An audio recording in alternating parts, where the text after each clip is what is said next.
मान्यवर मॅडम भाऊक झालेल्या आहे. अशा आनंदाच्या क्षणामध्ये तुम्ही पाहू शकता.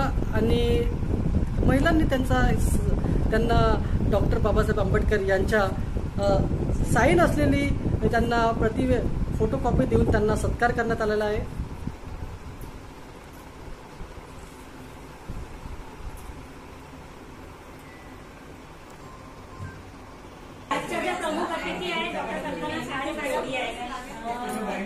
यांचा परिचय अलका गवई मॅडम करतील. मी यांना अशी विनंती करते. सर्वांना नाम अलका गवई अस्ति. अहम नागपूर मडसे नरेंद्र नगरो वसामि. अहम पाली भाषा मालविका अस्ति. अहम अद्य बहु मोदाम अस्ति की माझ्या आज दोन्ही यांना ताई म्हणते. आज ताई म्हणू शकत नाही, आज त्या मॅडम आणि कल्पना मॅडमला मी मॅडम. जसं त्यांनी माझा हात पकडून मला इतकं सांभाळून घेतलं आणि मला काम करत ना एक निर्जीव व्यक्तीला त्यांनी जीवन दिलं की तू धम्मलिपी शिकवल का, तुझं काही चुकत नाही. आणि मी खरंच मला अशी मराठी लिहिता येत होतं. माझं हिंदी मीडियम असल्यामुळे जे मी एक स्पीड पक झाले आणि त्यांच्या त्या प्रेरणेमुळे मी आंबेडकर कॉलेजमध्ये मराठी मीडियम मधून BA करायला घेतलं. आणि असे आम्ही लेख लिहिले धम्मपदार ऋतूने आम्ही की आमचे ते याच्यावर कशावर ऋतू ब्लॉग्स आमचे समोर आले सगळ्यांचं. म्हणजे यांच्या प्रेरणामुळे ह्या माझ्यासाठी इतके आहेत. ह्या डॉक्टर आहेत, आयुर्वेदाच्या डॉक्टर आहेत, पण बुद्धिस्ट स्टडीमध्ये MA केलेलं आहे त्यांनी. त्यांची आई धम्ममित्र आहे, त्यांची बहिणीने बुद्धिस्ट स्टडीमध्ये MA केलेलं आहे. पण त्या इथे थांबल्या नाही, त्या धम्माचा प्रचार केला त्यांनी. आणि कोरोना काळामध्ये सगळे लोक आपापल्या घरामध्ये होते, टेन्शन होते, त्यांनी विचार केला आणि धम्मपद शिकवायला सुरुवात केली. नाही आता तुमच्याकडे काय होतं आम्हाला कधीच काही माहित नाही. त्यांनी एक वर्ग असा आम्हाला समजवला की घरचे उदाहरण देऊन. आणि त्यांनी धम्म तसा नाही सांगितला, त्यांनी वैज्ञानिक दृष्टीने, आयुर्वेदा दृष्टीने, शास्त्रज्ञ दृष्टीने असा पटेल असा सांगितला. उदाहरण देते मी. मॅडम सुरुवातीलाच आम्हाला उदाहरण दिलं की दूध का उकळून जाते गॅसवर ठेवल्यानंतर. तर आज सकाळी लक्ष नाही, पण दुधाचा गुणधर्म आहे. साडी घ्यायला गेला, सहस्त्र वर्ग साडी घ्यायला गेला, तुम्ही कशी चॉईस कराल. म्हणजे त्यांनी आमचं माइंड असं न पाहता सपन असं केलं आणि शिकवलं. आणि शेवटच्या मग त्यांनी धम्मपदाचं समापन पण केलं. तेव्हा आमचा फेस ऑफ झाला, सगळ्यांनी आम्ही भेटलो. आणि नंतर आमची जर्नी, माझी तर जर्नी मागं वळून पाहणार नाही. मला एक रस्ता दिलेला आहे कल्पना मॅडमना धम्मपदाचा, जो धम्म. आणि मग मी त्या रस्त्यावर आळू झालेली आहे. आता त्यांनी म्हटलेलं आहे की म्हणतात ना प्रत्येक जण बुद्धत्व प्राप्ती करू शकते. त्यांनी सुरुवातीला शिकवताना सगळ्या महिलांना हेच वाक्य सांगितलं की तुमचं कोणाचं काही चुकत नाही. जे थॉट मुलं धम्म शिकवताना सुद्धा अशा शब्दस्मरणाने आमच्या कल्पना मॅडमचा, लढाक्या कल्पना मॅडमचं मी स्वागत करते. आणि त्यांनी आपलं प्रबोधन सुरू करावं.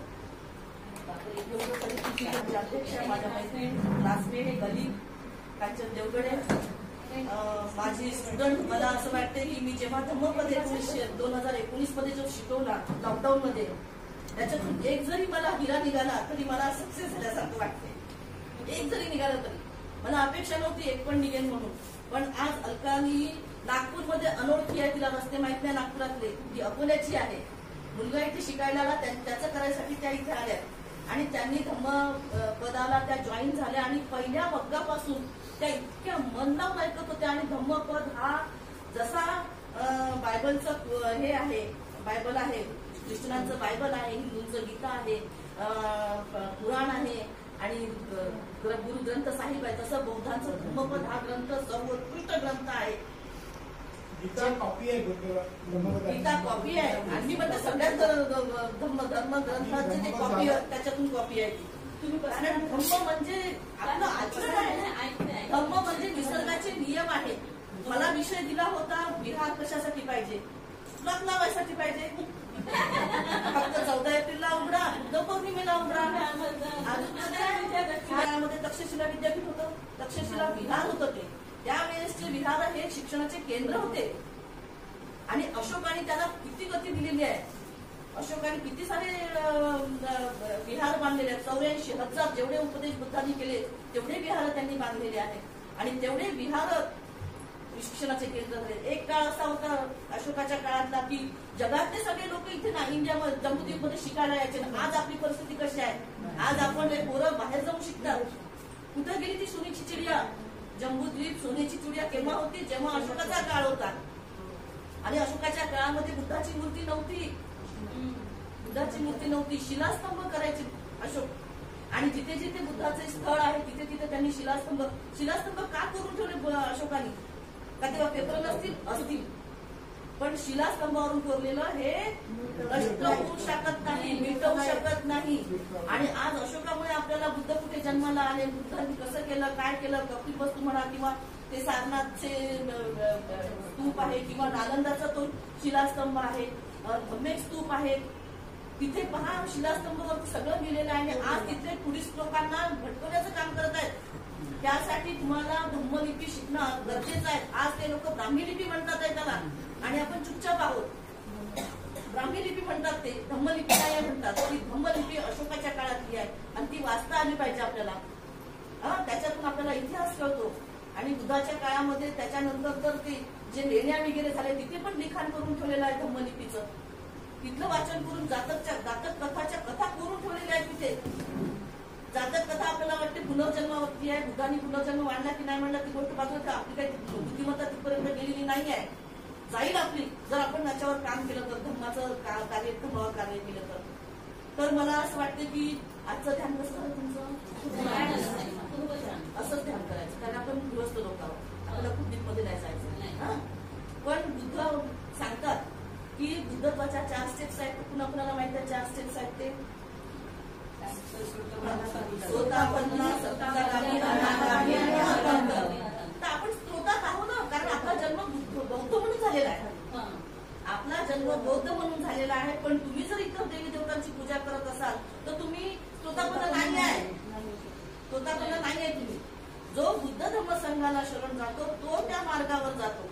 आणि स्वतःपन्न फलप्राप्ती करणं म्हणजे खूप मोठी गोष्ट आहे. स्वतःपन्नाचा अर्थ काय? स्रोत म्हणजे काय? ऐकणे. जो ऐकून या धर्मात आलेला आहे असं आहे. मी नोट्स वेगळ्याच काढून तुला सांगत एक बाबासाहेब आंबेडकरांचं हे आहे, रायटिंग अँड स्पीचेस व्हॉल्यूम 2. याच्यामध्ये पेज 5 वर सांगितलेलं आहे, the good thing is of this earth do not fall from heaven. Every progress has its bill of cost, and only those who pay for it will be that progress. म्हणजे काय होते, या जगातील चांगल्या गोष्टी स्वर्गातून पडलेल्या नाही आहेत का पडलेल्या स्वर्गातून? प्रत्येक क्षेत्रात प्रगती होण्यासाठी किंमत मोजावी लागते. आपल्याला आज ही जी प्रगती मिळालेली आहे त्याची किंमत मोजली आहे बाबासाहेबांनी, आपल्या पूर्वजांनीच केलेलं आहे ना ते. तर त्या प्रगती त्याची किंमत मोजतील त्यांनाच प्रगती प्राप्त होईल.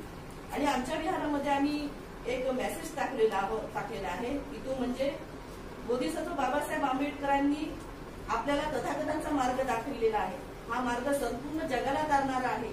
म्हणून आपण सर्वांनी धीर गंभीरपणे या मार्गाला समजून घेणं गरजेचं आहे. मार्ग म्हणजे पद, धम्मपद.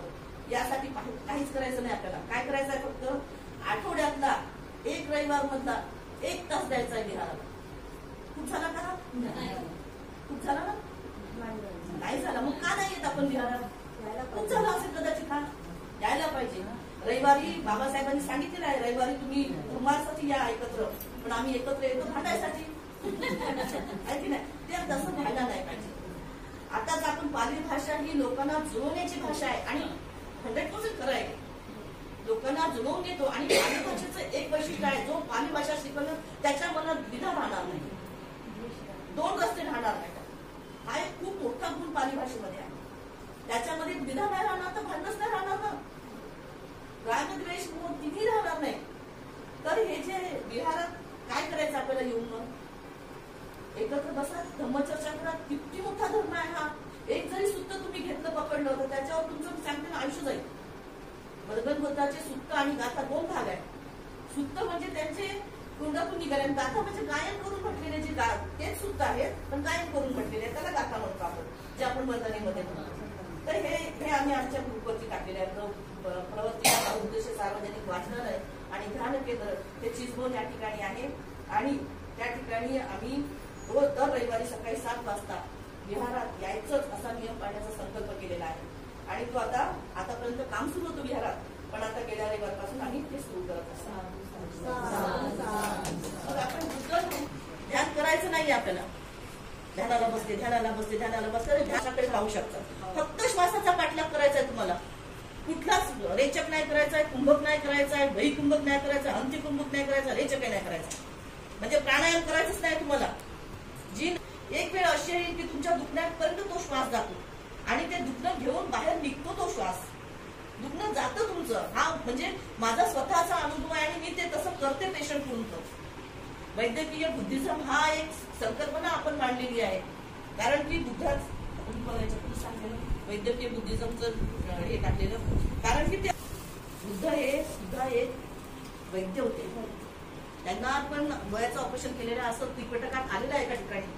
तर हे जे आहे ही वैद्यकीय धर्म ही संकल्पना लोकात रुजावी म्हणून एका नव्या विषयाची आणि दृष्टीची सुरुवात आहे असे म्हणायला हवे. आजचे जग हे धार्मिक रीतिरिवाज पाळणारे नाही आहे. पहा आपले पोरं येत आहेत का घरात, कोणाचेच पोरं जात नाही. तंत्रज्ञानामध्ये जे संशोधन झाले आहे त्याच्या आधाराने मानवी जीवनातील रोग आणि आजार दूर केले जात आहे, तंत्रज्ञानाद्वारे झालेले आहेत. एवढेच नाही तर ज्ञानाचा उपयोग वैद्यकशास्त्र आणि मानसशास्त्रामध्ये होताना दिसतो. बुद्ध धर्माला केवळ एक संस्कृती किंवा तत्वज्ञानाचा भाग न ठेवता त्या योगाने मनोकायिक आजार आणि दुःख दूर करण्याची उपचार यंत्रणा उभी करण्याची आवश्यकता सांगणारा हा दृष्टिकोन आहे. पाचवांनी श्री रविशंकरांनी ते नाव नाही घेणार ते लोक. अस्तिवाद होता, 18 संप्रदाय होते बुद्धाच्या काळामध्ये. बुद्धाचे सुद्धा 18 संप्रदाय झाले बुद्धानंतर. तर 18 संप्रदायामध्ये जरी ते संप्रदाय वेगवेगळे होते त्यांची मेन शिकवण एकच होती. मेन शिकवण ते बुद्धच सांगायचे, धम्मच सांगायचे आणि संघाबद्दलच सांगायचे. हे एक खूप मोठी प्लस पॉइंट आहे आपल्याला. जरी ते